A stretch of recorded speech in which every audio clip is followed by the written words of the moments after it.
Hello,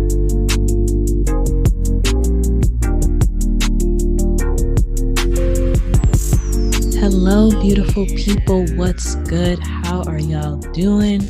And welcome to the College for the Culture podcast.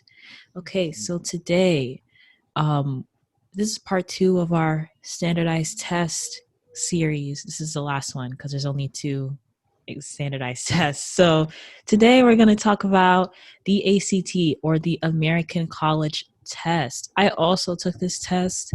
Don't ask me why I took both of them, but yeah, I'm not an expert in this one either.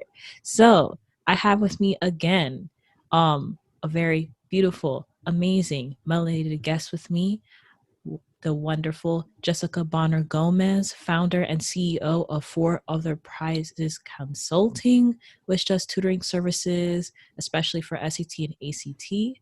So I have her with me again. So hello, Jessica. I'm excited to have you again. Hello. How are you Thank doing? you. I'm well. How about yourself?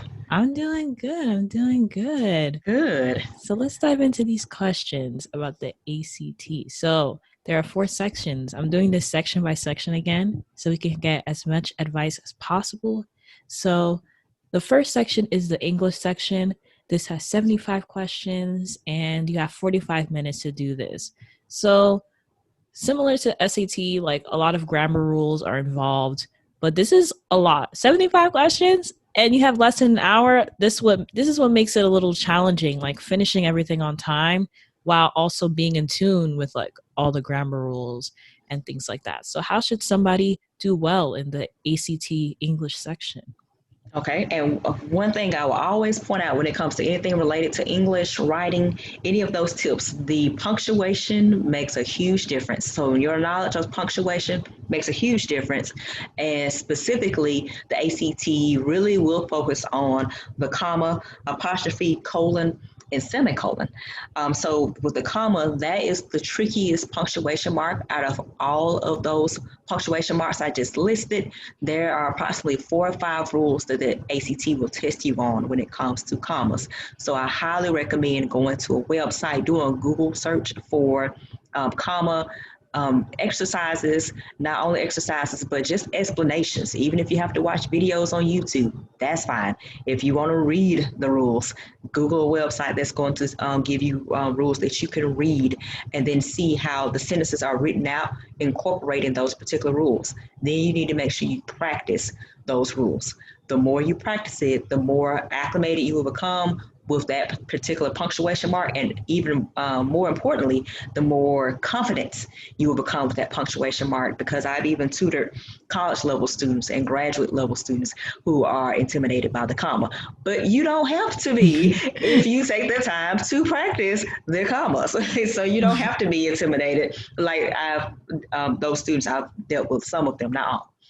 Okay, so I will also recommend the same thing regarding the apostrophe, the colon, and the semicolon. Just do a Google search for each of those, get a good idea of how they're used in sentences, as well as allow yourself to practice multiple times. Don't just do one time, do it several times. The more you practice, the more acclimated you become to these different punctuation marks. And again, the more comfortable you become with using them. So you want to make yourself as comfortable as possible. And actually, when I think about the English portion of the ACT, I mean, there's so many questions. I can't even tell you the exact number, but I mean, there are a lot of questions dealing with just punctuation alone. So if you can just get those, it will only take such a small amount of time to answer those questions. And all other punctuation mark I would add to that is the dash, which to keep in mind in that case, it acts a lot like the comma. Acts a lot like the comma. So if you know your comma rules, you keep your dashes in mind, then you're okay with that. Okay, another something else to keep in mind with the English section is there are the questions where you have to stop for a moment. They might ask you if this portion will fit, will it not fit? If we were going to add this piece or we're going to remove this piece, would it be a good choice to make? And so you have those particular questions that are either like they start with yes, or they might have 2 of them that say keep this piece, or they might have 2 answer choices that say delete this piece. So you might have 2, so you have keep 2 keep choices and 2 delete choices. or on the other hand, two yes choices, but two no choices. And there's a more language mentioned after that. So my biggest piece of advice there is determine yes or no, or keep it or delete it. Once you determine which side you're on, delete automatically the other two answer choices related to the one you decided to ignore. 50-50 chance right there of getting that answer correct. So these are huge tips for the English section. And also, very importantly, make sure you're choosing answer choices that actually fit with the passage itself. So you need to kind of get an idea of, in addition to the grammar rules, and if something fits, keep in mind tense, past, present, future, because you don't want to have your tense shifts. Keep in mind your pronouns: she, he, her, his, all of those, singular and plural, subject verb agreement. You want to say she says instead of she say. Yeah. Some of us may talk like that, but let's please know that on this test, that especially you to every answer is going to be in the standard American English. So it Yeah. will not acknowledge any other dialect outside of standard American English. So just get yourself acclimated with that. But those are my biggest piece of advice for the English section. All right. I hope you guys were writing that down because that's some valuable stuff right there. So next we have the math section. So for ACT it's a little different. They have 60 questions and it takes 60 minutes to do. So you have like 1 minute per question, which that sounds really annoying. And I remember really being annoyed by that. But also like I said the last episode, I'm not a math person. I'm never going to be a math person. That's just not the vibe. And there's like many different students that are also not math people and don't enjoy doing math whatsoever. So, how should someone, especially if you're like not a math person, like do well in the ACT math section? Okay, so as I stated with the last section, practice, practice, practice. That's going to be your best friend right there, that practice. Now, one thing that you want to make sure you're taking account of is the formulas. So get acclimated with formulas such as the area and the perimeter of things like your squares, your rectangles, your triangles, as well as your area and circumference of your circle. These are going to be the most important formulas that you'll need to know for the math portion of the ACT. And if you want to add in stuff like the area formula for the trapezoid, okay, you can do that, but it's not necessarily this requirement that you have to have.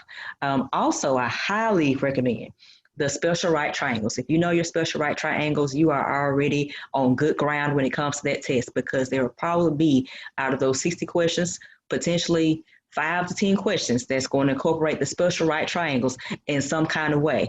And so, there is the Pythagorean theorem, which is the a squared plus b squared equals c squared, but you don't want to use that every single time that you have a right triangle in a particular problem. Sometimes it would be that you can easily find out the side of a right triangle just by your knowledge of the special right triangles. So that cuts off time that you're putting into figuring out what your answer is. So get yourself knowledgeable about those formulas that I mentioned. I would not recommend learning all the formulas that are out there, just the main ones that I just stated. And if you want to learn about 3 of them beyond that, you can, as well as special right triangles, any other special formulas that's going to make you stand out on top. You want to make sure you have that in mind. And of course, use those formulas. If you have to watch YouTube videos to get practicing, learning how to do the steps by step, then you can do that as well. And then when it comes to, for instance, studying, you can use music, play out a favorite song that you like, have a piece of paper or a dry erase board, and write out your problems so you can cut down the amount of time that you're using working out one particular problem, and compete with yourself by replaying the song and solving the problem again and again so you can further cut down your time. All right, that's real. Be creative with it, If you like don't fly with the traditional way of doing things, like make something up for yourself. Music, for example, we all love music. So that's definitely really interesting advice. Um, so now we have the reading section. This has 40 questions, 35 minutes. The way they just cut down the time with this ACT is really annoying. But I know with reading, pretty dense stuff. It's not really stuff you read every day in terms of the reading section. And 35 minutes, that's not a lot. of time at all. So with those things in mind, like how should someone approach the ACT like reading section? Okay, a big thing that you want to do, and which is I also mentioned for the interview for the SAT, is that you want to rank the four different passages that you have for the ACT. Typically, there's going to be a natural science passage, a social science passage, prose fiction, and I want to say it is humanities is the other one that they're going to give you. You want to rank them based on the one that you will find the most interesting. That needs to be the number one passage that you approach to the least interesting. So there's the 35 minutes that they have allotted for that whole section. My recommendation is giving 10 minutes to the top three passages and giving 5 to the last one. And the reason I say that is because you can give yourself a greater chance of getting more answers correct if you're focused on those top three passages. And then when it comes down to the last 5 minutes of that particular section of the exam, you can just read what you can, but most importantly, bubble in the answer. Choose one answer of the day that you're going to mark just straight down, whether it's the first answer choice, second answer choice, third answer choice, fourth answer choice. Choose that before you even walk into the doors to take your test. And that's the one you're going to bubble down all the way in that last 5 minutes. So at least at some of the times, you will get answer choices on that fourth passage correct. So that is a big piece of advice I give for reading. Also, process of elimination is going to be your best friend on this section of the test. Allow yourself to cut it down to two answer choices, if at all possible, because if you don't, you'll start looking at all four, and with you already not probably being a fan of the reading section anyway, because it's not always the most interesting material, you may start to panic because you might think to yourself, oh my goodness, any of these four might work. Don't assume that. Cut out stuff immediately based on what you've read, and then leave yourself with two answer choices, and then seek back out in the passage for evidence that backs up one of those two answer choices. And one other piece of advice I have about the reading is that, for instance, don't allow yourself to go through the entire passage and read the whole thing from beginning to end, because I mean, you're already limited for time anyway, and there are chances that even if you chose that passage that was going to be your number one pick, it might not be as interesting, but it was just the most interesting out the four. So you're just going to have to prepare for that. So my suggestion is, like, for each paragraph, probably in the margin of your booklet, your test booklet, write like a 5-word summary of basically that first sentence in the paragraph. First sentence in the paragraph. Write that out in the margin. That way, when you go to your questions, you can look back at the little notes you made in your margin, and you can say, oh, I can find my answer basically in this paragraph. Then you're going to dive deeper into the paragraphs. I call it reading strategically and reading wisely instead of reading in a way that's wasteful for you. Also, when it comes to the question types, you want to definitely start off with the question types that have number lines in them first. That would be your biggest advantage there, because clearly you can go straight to the number lines, and then you have a better chance of finding the answer you're looking for. And after that, I would try to go for questions that have either they're asking you about specific vocabulary words that were used, or people's names were mentioned, or anything that's related to some type of number, like a year, somebody's age, anything like that, a weird name, something that just is not an everyday occurrence. You're more likely to find those more quickly than you are for those the questions that are asking you, or what can be inferred from this passage about the man's feelings about his mother, which is going to take you having looked at most of that passage to get that information. But if you take the time to choose strategically the questions you're going to answer first, you will have gone through most of that passage and will have strategically read through it without having read from beginning to end. Because each time you jump back in, looking at the specific questions at certain times, you will have acquired more of the information that you need to answer the next question. All right. That's some real advice. I know something with reading as well, like people wonder, I think you also kind of answered this, like, should I look at the questions first and then read, or should I read and look at the questions? That's kind of something people like are like challenged by, like they don't know which one strategy to pick. Does it depend on who you are, or is there, you believe, one that is obviously like more superior like than the other? Well, for me, personally, I would go to the passage first, and I wouldn't say necessarily read the passage, but just like that little piece of advice I gave about, okay, well, look at the first sentence and write your little blurb in there, on the side of your, like in the margins next to the paragraph.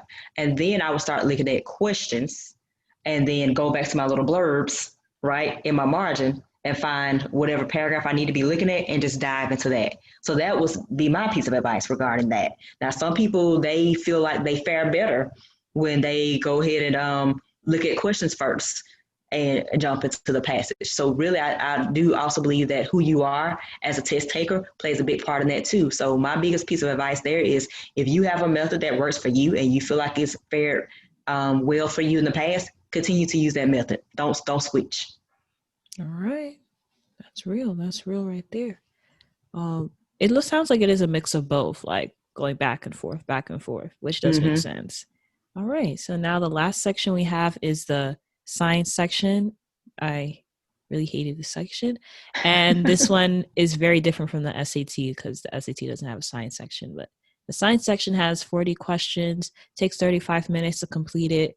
So I'm a science major and I love science, but this is the worst section in the ACT. Like I hated it so much. Like it it's the reading passages are just so dense and you don't care about it. It's like they're talking about fish and talking about plants. I don't want to read about that.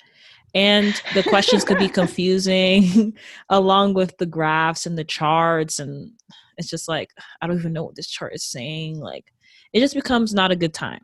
So, how should somebody like do really well on the ACT science section? Okay, first off, I will say that it was also my least favorite section of the entire test. I could not stand that section. So you and me both, we're in the same boat with that one. Like, I don't do that. Okay, but yes, I do know how to approach the test, especially having been older and just looked at the test more. And the science test was a part of me examining the whole exam. Okay, so my biggest piece of reassurance regarding the science test is that you don't have to know a lot of science to do actually fairly well on the test, which I thought when I was taking the test, and I took it twice back when I was 17, well, 16 and 17, I took the test two different times. But I thought then, I have to have all this science knowledge to be able to fare well. But the good thing is, no, you don't. You don't have to sit there, force yourself to binge read whatever science class book you're taking, whatever class you're taking at the time, the book of that class. Like, you don't have to do that. Yes, hallelujah, you're welcome. Okay, so one piece of advice I want to tell you about is trends. Check it out for trends, specifically looking at tables and charts and graphs. Are you noticing something increasing? Are you noticing something decreasing? Is something staying the same? Pay a close bit of attention to that. That is going to be a huge key for you to answer several questions correctly, actually, if you notice trends. So it's just you literally using your eyes to look at it and say, okay, I'm noticing something's increasing, something's decreasing, or it seems like everything's scattered all over the place and I can't tell any trend from it. But that's also answering a question for you as well that it can't be determined, right? Another piece that you keep in mind is that you want to look very carefully at the charts. For instance, there's always going to be a title for each chart, and there's always going to be that little blurb pretty much below it. And there's like, okay, this is a chart of this element being compared to this element, or whatever notes the creator of that section made for you. You want to be sure to read that. Read all the pieces. Don't overlook it because sometimes the key to the answer that you're looking at could be in the little captions in the boxes of the tables you're looking at, the charts and the graphs that you're looking at. So do not ignore that. Also pay very close attention to the written blurbs they have either below or above your charts and graphs and tables because that's full of information too, and it gives you more of an idea of context, what's going on, what's happening. Another piece of advice that I would give regarding vocabulary here. Now, this is where that scientific language come in, and trust me, I don't Yeah. like it myself. I'm not a fan of that. So, what I will say is ignore that. If it's a big word here, then they in science, but they always love italicizing those words. Do not allow Yeah. yourself to drive yourself crazy over trying to figure out exactly what that means. Like, just try to get a decent idea of what the sentence is even stating. If you don't know that word, skip over that. Just tell yourself, okay, what is the overall point of this sentence. That's all Yeah. I need to know. Because if you try to get yourself tripped up on words, you're gonna panic. Basically, you're gonna freak yourself out because you're gonna start saying, oh my gosh, I can't even get this word, I can't even understand it. That's gonna be my key to understand it, like getting this answer right and that answer right. No, it will not be. No, it will not be. Again, keep in mind your trends, get a general idea of what the sentences are saying. And even if there are some words here and there that you don't get, do not allow yourself to freak out, because remember, you are being timed on this exam, and you only have 35 minutes for this portion of the exam. So keep those things in mind and have faith in yourself. And also keep in mind that this portion of the test, you need to be ready to use your critical thinking skills, because there'll be a lot of questions on this portion that ask about, okay, they'll ask about you something of you related to like the hypothetical. So something that's literally not shown in the chart, like you can't see it. Like they might say this value is heated to 70 degrees, but the chart you're looking at probably only goes up to 60 degrees. Like what possibly would be whatever, whatever the thing they're relating it to at the end. So they're going to want you to use your critical thinking skills, but you can do this. Remember, it all goes back down to the trends. If you're noticing the trend that, hey, it's going up, and every time the temperature goes up, maybe a melting point is higher, okay, then you know your answer is going to be a higher melting point that was already listed on the chart.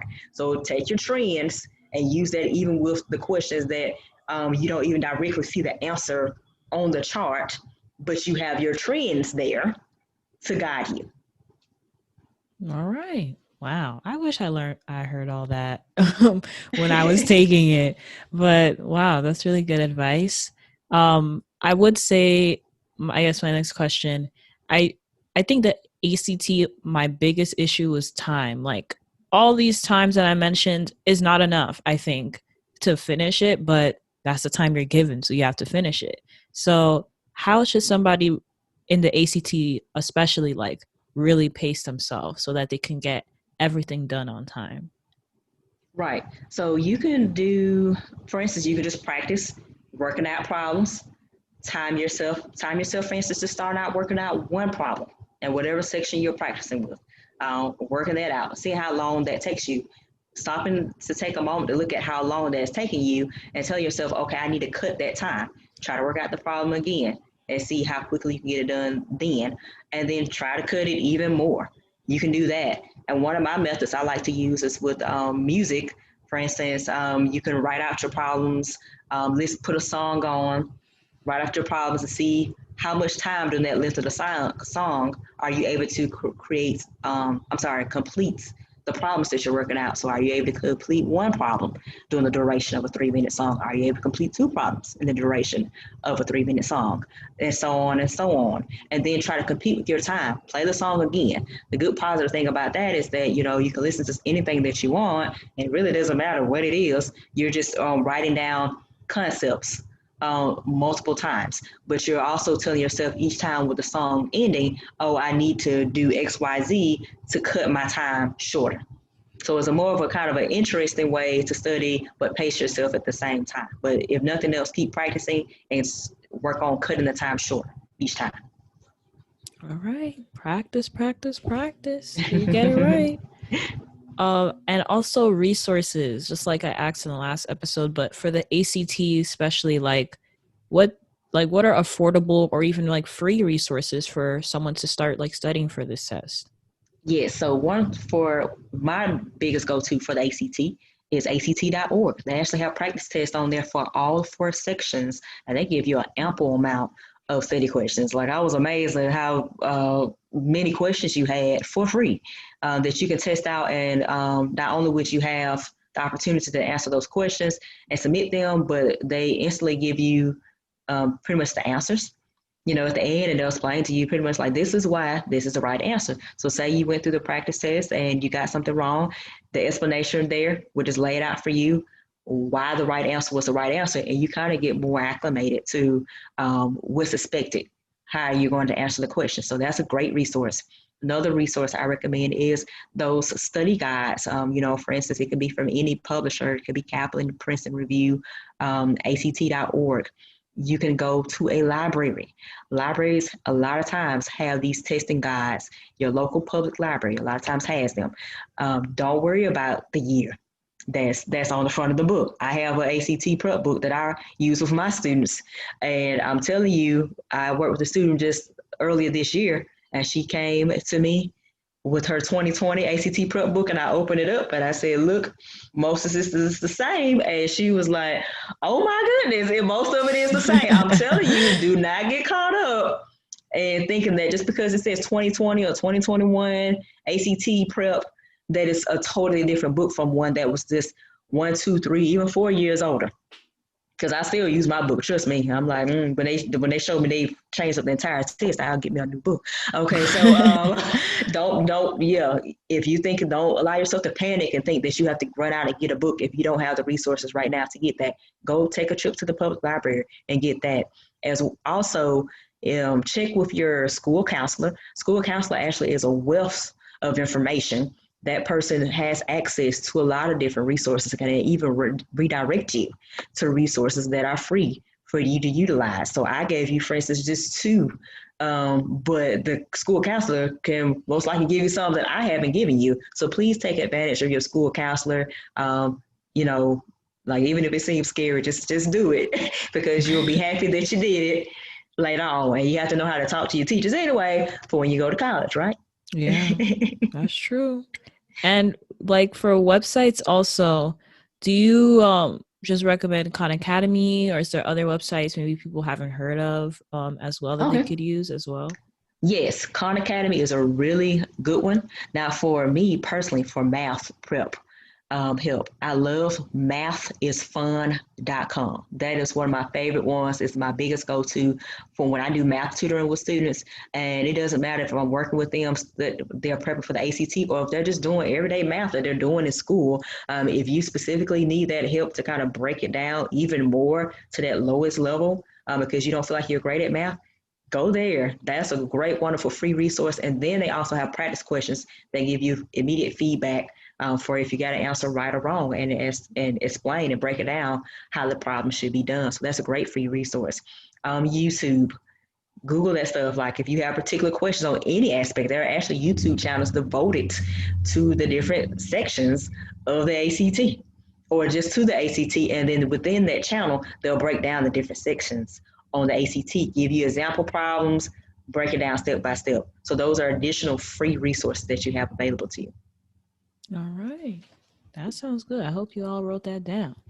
So that's some interesting stuff. So this is similar to what I asked in the last episode.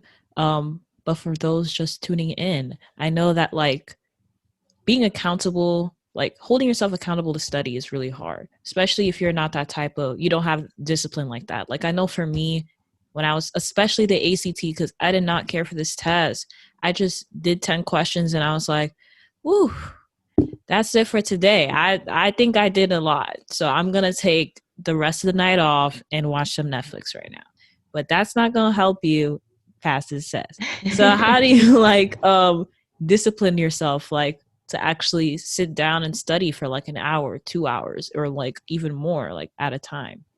Right. So one thing I would definitely recommend is the paper, the print planner, right? So you can go get one at your local Walmart, whatever's the local convenience store there that has planners. Just go pick you one up. You need to get into the habit of writing out your schedule anyway for college.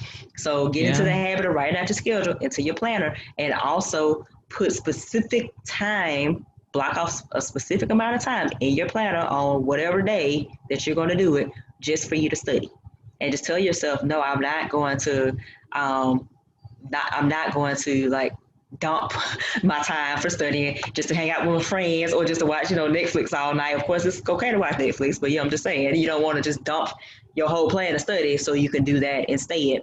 And even if you don't want to do a straight 2 hours, allow yourself breaks because I highly encourage that too. It's totally okay to have breaks, but please know that you allow yourself that break 10 to 20 minutes, even 30 minutes if you need to, and then get back right back on it. So sometimes that helps people to feel refreshed and wanted to get back in when they do something, or even also go and do something fun.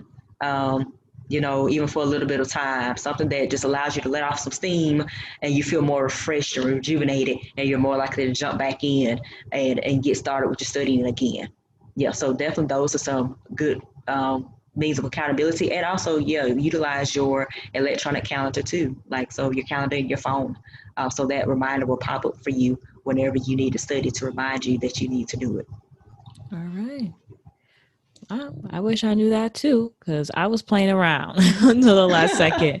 But yes, I also wanted to ask, similar to last episode as well, test anxiety. I will bring it up in both because that is a real issue that many people like have. Just feeling having so much nervous energy about this test. Like you feel like your future hangs in the balance if you like fail, like your future is done, which is not true. But that's definitely something that a lot of students have in mind when it's actually time to sit down and take this test. You're seeing other people do so well, and you're like, ugh, I don't know if I can. Like, this is so much. So, what should like students actively do to like reduce that anxiety for themselves when they're taking a test? Okay. First, you definitely want to calm yourself down and, not allow yourself to let those thoughts flood you, because as soon as you allow yourself to let those thoughts flood you, then of course, obviously, you're not going to do well, because you just got to tell yourself that you're not going to do well and that maybe you're not up to, meeting the goals for your future. You just told yourself that. So calm yourself down first. Also reflect on times that, you've had challenges in your life, specifically in the past, but you've overcome those challenges. They seemed at first that they were feats that you would try to get over, to bypass, and it seemed at the moment that you were not going to get past it. But look at you today, right? You're past that moment. Celebrate those moments for yourself. Like enjoy, like just tell yourself, "Wow, I did good. I'm stronger than I ever was. If I've accomplished those things, I can accomplish this test, getting through this test as well."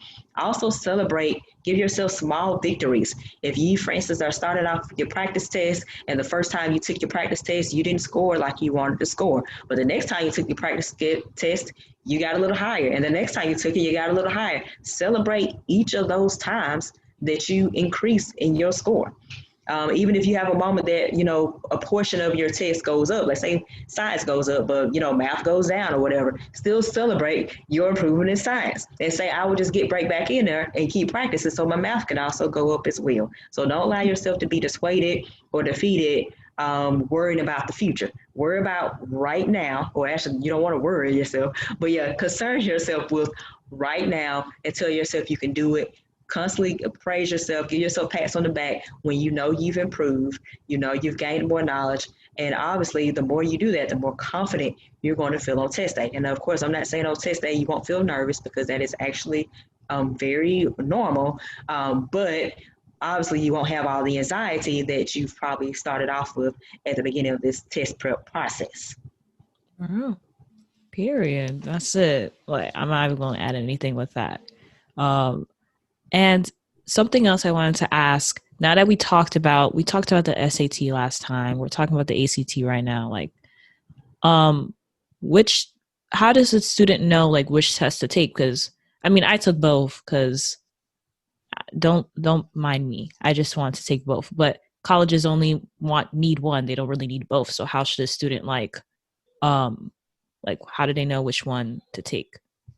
Well, one thing you want to do is the schools that you're looking at attending, go to their admissions page and look at their admissions requirements. Typically, they will they will have it laid out right there which test you need to take or which test they accept. So some tests, some schools may say, okay, we only take the SAT. Some may say we only take the ACT.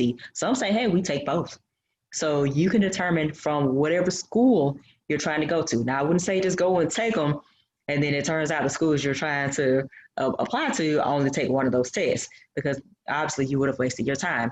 Um, it's more typical down here in Alabama for a lot of schools to take the ACT, though there are some that take the SAT. And I've heard that a lot of schools in the North, as well as in the West, they accept the SAT. And Yeah. so it could vary in every state, the requirements. So please look into your college's requirements ahead of time. The sooner, the better. And if you know you may potentially be going to a college in a different region and you know it's typical in your region that you'll take the SAT, please make sure you're noting in those other regions that maybe ACT has also been offered. One thing I would say is based on my experience tutoring students who are prepping for the ACT and SAT is even when they looked at ACT questions, they said they felt ACT was easier in comparison. Mm. They felt ACT was easier in comparison. So if you have a choice between two tests, you may want to lean to the ACT if you have an option, right? So Mm. That's interesting. I actually thought the opposite. I really thought the SAT was a lot easier to understand and grasp than the ACT.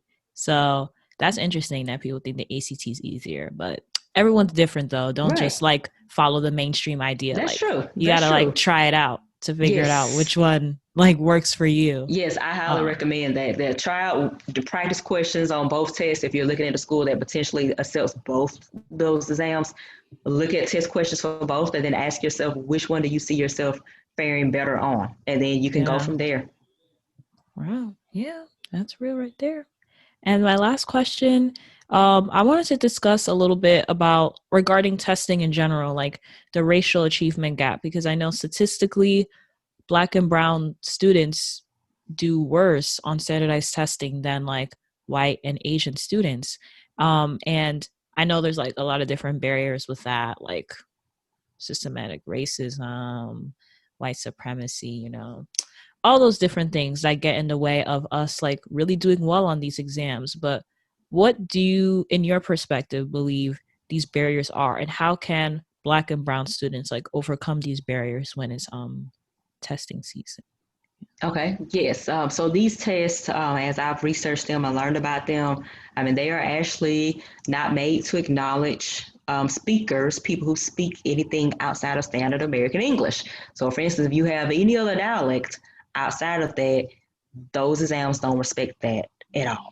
So that's where a lot of our Black and brown people have a disadvantage, is because if you're coming from households where your dialect is not the mainstream standard American English, and you're accustomed to speaking that way, you're growing up speaking that way, and you probably don't speak a lot of standard American English, you're going to have a harder time tasting well, specifically, for instance, in the English section where there's all the grammar. Except if you practice, you have an edge there. And then also with the reading, the words, the vocabulary is more common. For instance, children who are from more affluent homes and backgrounds, they're able to get the tutoring they need, whatever access to resources that are out there, they pretty much have that access. And so if their vocabulary needs to be increased, their vocabulary is increased, right? But when you are, someone who's from a low income area and your family does not have that resource, which is the case for a lot of Black and brown individuals, you don't have that access to tutoring. And so you don't have the opportunity, for instance, to just improve your vocabulary unless you do it yourself. But I could kind of understand why Black and brown individuals wouldn't just go out on their own and start studying, like, oh, let me just create this study plan for myself. Because if you never were taught it, how to do it, how are you going to do it?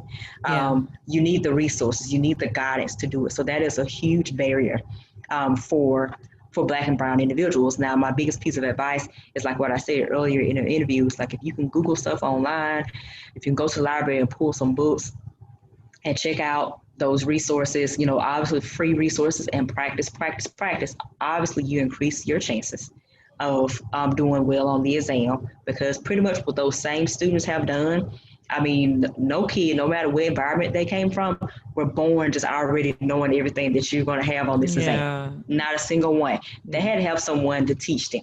They had to have someone to prep them. So Mm-hmm. yes, you can use also free resources to help prep yourself. It's not going to be perfect prep, but it's better to have some prep than no prep, right? Yeah. You don't want to look at it and say, well, the statistics say I'm not going to do well anyway, and just throw it out the window and just give up on it. No, you've already given up on yourself before you give yourself a chance. Give Yeah. yourself the chance to learn, to practice, practice, practice, just like any other thing that you've done in your past, in your life, and you've practiced it, and now you're really good at it. You can do the same thing with this test. And also remember that you just need to score just high enough, right, to get in your program. And if you're looking for some scholarships, you just need to score high enough to get you some scholarships in that area too. So yes, those are my recommendations for Black and brown individuals who are just trying to looking to get over those barriers. Yes, that's some good advice. Like, don't let these barriers tear you down. Like, I remember taking these tests, and my parents forced me to go to like testing classes or whatever. And that was annoying. But I was like the only black person there. It was like a lot of Asian people, and even the teacher himself was like, I mean, you don't really have to score that high than like the other people because you're African American. And he didn't really believe that I could like get into the school that I am in now. Oh, But wow. I'm in the school that I am now. Okay, girl. So, like, whatever the statistics or like the teachers or like people that look different, you no matter what they say, like don't pay attention to all that. Like we got y'all right now with all these resources, all this advice, and we wholeheartedly believe that whoever is listening to this, that you could do well all this exam. Like it doesn't, you don't have to have $10,000 test prep or a private tutor meeting with you 10 times a day. No, you don't need that. Like we got you with the resource, with the advice. As long as you stay persistent, study, and have people motivating you, you motivate yourself, and you believe you could do this, it's meant to happen. So that's that on that. Thank you so much for all the wisdom, Jessica. Do you want to talk a little bit about Four Other Prizes Consulting a little bit? Yes, so for the Prizes Consulting is my tutoring and editing business.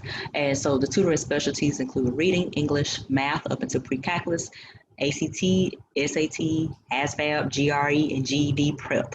So it includes all of those prep, um, all of that prep. So I'm really big more recently in using music to help students learn. So if you're a non-traditional learner, I love having students come in and I love starting where you are and implementing music some kind of way. And not only just any old kind of music, it's music that you like to use. And we can work together to get a study plan together, ready, whatever study techniques we need to get together to get you all set for your standardized exam, to prep yourself for your class, all kinds of prep that I'm just looking at for you, and you can achieve and be your best self. One of the biggest aspects of other prizes consulting is that the name for other prizes, the other prizes comes from this the sweepstakes concept. When you participate in a sweepstakes, there's your grand prize and there's your other prizes, which are smaller prizes. So I thought that anytime I ever won one of the other prizes and not a grand prize, those prizes were still prizes nonetheless. And they were good. I liked it. Like one time, one of my other prizes was a first generation iPad Air, and that was right after the first generation iPad Air was released. So that was Oh, one of my other nice. prizes. You have to learn to look at what you have, which are your other prizes. Even if you look at yourself and say, what do I have to offer? I have nothing to offer. And believe in yourself. So for the process consultant is all about helping the students to see their little smaller gifts that they have, they don't even realize that they have, and building off of that and even enhancing that so they can reach their grand prize, whatever skill set they're trying to reach, so they can reach whatever goals they're trying to reach. All right. That sounds amazing. So, how could people reach out to you if they need this test prep? Where can they go to find it? Okay, so my website is www.fortheprizes.com, and that's FOROTHERPRIZES.com. So you can go straight to the page that says client registration and just fill in the boxes that are on that page and press submit, and I'll be right in direct contact with you. Also, you can reach me on Instagram and Facebook at my handle for other prizes. So that's all you have to type in there to reach me there. And then there is my email address, jjbonner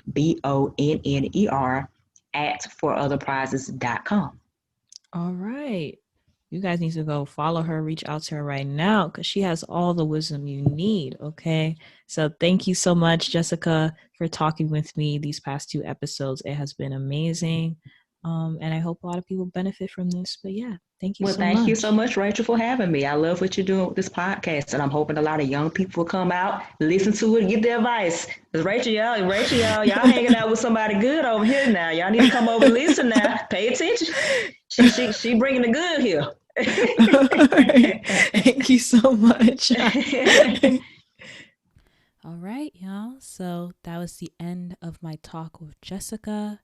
If you are interested in learning more tips about the ACT or the SAT or anything academic, really, you should definitely go to at Four Other Prizes on Instagram. Her website's on her bio, and she is more than happy to tutor you or help you out in any type of way. So definitely check her out.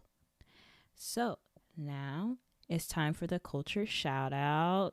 I love this part so much. So this week's culture shout out goes to The Feminine Perspective, which was created by Hazel, a wonderful Black woman that I met recently. So, The Feminine Perspective is a platform that helps women gain confidence, embrace their femininity, prosper in relationships, and improve their personal brand. It's a page that dives into traditional femininity, which can actually be very difficult for women nowadays.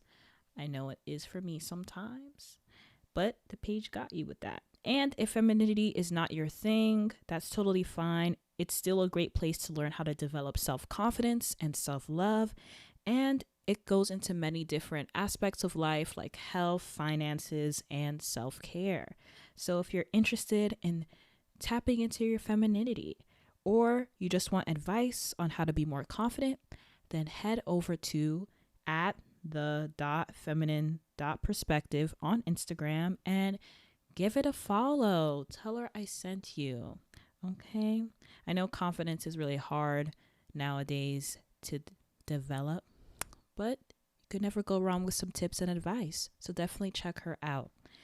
And if you would like a culture shout out, just email me at collegefortheculture@gmail.com with your business or your project.